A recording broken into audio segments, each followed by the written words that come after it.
পরিকল্পিত হত্যাকাণ্ডের বিষয়টাকে নিরীহ নিরপরাধ পিটির উপরে চাপিয়ে দেওয়ার জন্য এদের বিগত 16টি বছর আমাদের উপরে কি পরিমাণ নিপীড়ন নির্যাতন চালিয়েছে আমরা গোটা দেশবাসী এবং 20 কোটি মানুষ আমরা অবগত আছি। আজকে আমরা সারা বাংলাদেশ থেকে যে বিডিআর ভাইয়েরা অনেকে পরিবার নিয়ে আসছেন, অনেকে টেকনাফ থেকে তেঁতুলিয়া সারা বাংলাদেশের আনাচে কানাচে থেকে অনেক কষ্ট করে, অনেকে নাইট কোচে সারাদিন সারা রাত বাসে ছিলেন, ট্রেনে ছিলেন, অনেক কষ্ট করে আমরা এসেছি। আমাদের আর্তনাদগুলি বর্তমান বিপ্লবী সরকারের কাছে আমাদের আবেদনগুলি তুলে ধরার জন্য, আমাদের এই কষ্টের কথাগুলি আপনাদেরকে জানানোর জন্য আমরা এসেছি।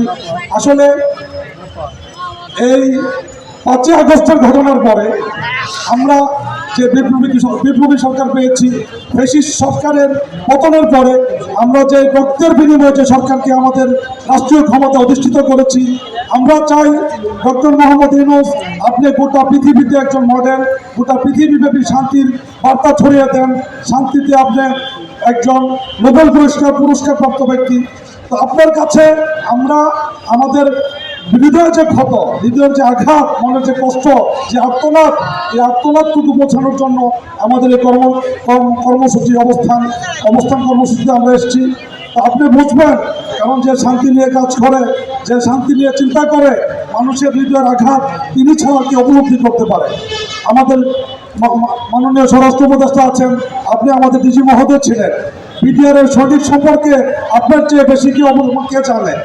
বিডিআরের শরীরে কত সুশৃঙ্খল, কত অফিসারের প্রতি আমাদের মা বাবার পরে যদি আমরা কোনো কাউকে শ্রদ্ধা সম্মান করে থাকি, সেটা ছিল সেনা কর্মকর্তা।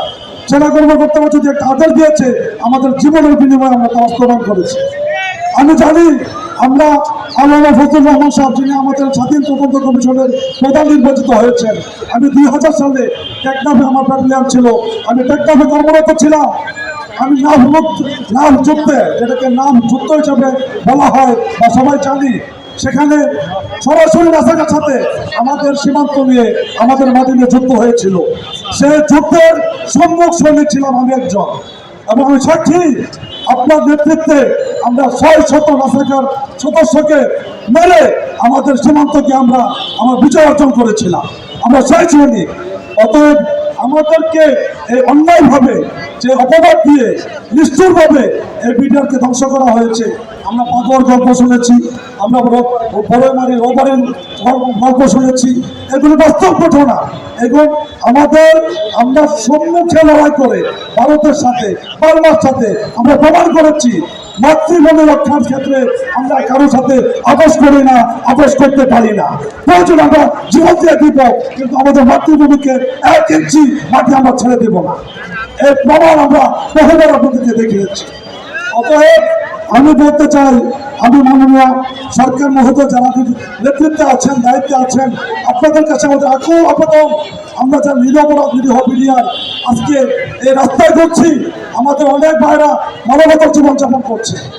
যারা আমরা চাকরি করেছি, আমরা ছোট চাকরি করেছি ভাই, আমাদের চাকরি ছিল আমাদের প্রধান চাকরি, আমাদের রিজিকের চাকরি। আমরা সম্মানের চাকরি করি নাই, আমরা বড় কোনো কর্মকর্তা হতে চাই নাই। আমাদের উপার্জনের উপরে আমাদের ছেলেমেলে, পরিবার, মা বাবার দুমুঠো আহারের ব্যবস্থা হয়েছে। আমরা কোন দুঃখে রাষ্ট্রের বিরুদ্ধে, সেনা কর্মকর্তাদের বিরুদ্ধে আমরা যুদ্ধ করতে যাব, আমরা আমাদেরকে নিহত করতে যাব?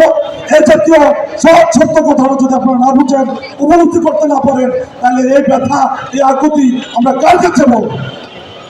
কারণ আমি একটা কথা বলতে চাই স্পষ্টভাবে, ভারত যদি আপনার বন্ধু হয়, আপনার ধ্বংস হওয়ার জন্য কোনো সূত্র লাগবে না। ভারত যার বন্ধু, তার ধ্বংসের জন্য কোনো শত্রুর প্রয়োজন নাই, এটা আমি মনে করি। অতএব এই ঘটনা, এই পাথর বড় বাড়ির ঘটনার পরে একটা প্রতিক্রিয়া ছিল যে এত শক্তিশালী বিডিআর বাহিনী ভারতের এগেইনস্টে আমরা চাই না। সেই প্রতিক্রিয়া থেকে এরা চয়েস করেছে যে কার মাধ্যমে, কোন সরকারকে ক্ষমতায় আনলে এই বিডিআরকে ধ্বংস করা যাবে। সেই পরিকল্পনার এজেন্ট হিসাবে 2009 সালে 8 সালে ফ্যাসিস্ট খুনি হাসিনাকে ক্ষমতায় বসিয়ে 2009 সালের 25 ফেব্রুয়ারির ঘটনা ঘটিয়ে এই বিডিআরকে পরিকল্পিতভাবে ধ্বংস করা হয়েছে। এবং বাংলাদেশের স্বর্ণ কি বলে এটাকে, মানে এ জাতীয় অসাধারণ সেনা কর্মকর্তাকে নির্মমভাবে হত্যা করা হয়েছে। যে হত্যার সাথে শেখ সেলিম, শোভাকান্ত তাপস, চাইনি কবি নানক তারা সরাসরি জড়িত ছিল। এবং তৎকালীন স্বরাষ্ট্রমন্ত্রী সারা খাতুন সব জানে। আপনি এখন নীরব হয়ে বসে আছেন, স্তব্ধ হয়ে গেছেন। ভাই, অধিকার আদায় করার জন্য আমাদেরকে মাঠে নামতে হবে। না কানলে নিজের মা গর্ভজাত সন্তানকেও দুধ দেয় না। আজকে যে প্রতিক্রিয়া নিয়ে আমরা ঘর থেকে বের হয়েছি, আমাদের অধিকার না আদায় হওয়া পর্যন্ত আমরা ঘরে ফিরে যাবো না। এই প্রতিজ্ঞা করে এখন ভাই নিজের কষ্ট লাগে। আমরা কি আমরা সাধারণ পরিবারের মানুষ, আমরা খুব অসহায় পরিবারের মানুষ।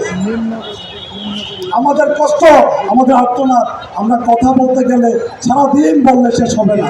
আমি ঘটনার সময় আমার 13 বছর চাকরি, আমি পিলখানাতে প্রজেক্ট, আমি জানি যে এই ঘটনার সাথে পিলখানার হাজার হাজার লোকের মধ্যে আপনি যদি 10,000 লোক ধরেন, এখানে 9,999 লোক কিচ্ছু জানে না। এরা কিচ্ছু জানে না, যার যার কর্মে ব্যস্ত ছিল। আজকে এই বিষয়গুলি স্পষ্ট যে দরবার হলে এই ঘটনাগুলি ঘটছে। একটা গাড়ি ঢুকলো, যে গাড়ি কখনো বিডিআরের গাড়ি ছিল না। এমন কিছু লোক ছিল, এমন কিছু বিভাগ ছিল যেগুলি বিডিআরের সদস্য ছিল না, এবং নির্মমভাবে আমাদের আখিরস্ত বলে গেছে। কি নির্মমভাবে আমাদের মসজিদের 17 বছর কেন্দ্রীয় সরকার ইমামকে শুধুমাত্র সত্য কথা প্রকাশ করার কারণে কি নির্মম নির্যাতনের মাধ্যমে তাকে পৃথিবী থেকে বিদায় করে দেওয়া হয়েছে। সত্যকে গোপন করার জন্য, প্রকৃত সত্যকে মাটি চাপা দেওয়ার জন্য। কিন্তু খুনি হাসিনা জানে না যে সত্যকে পৃথিবীতে চাপিয়ে রাখতে পারে না।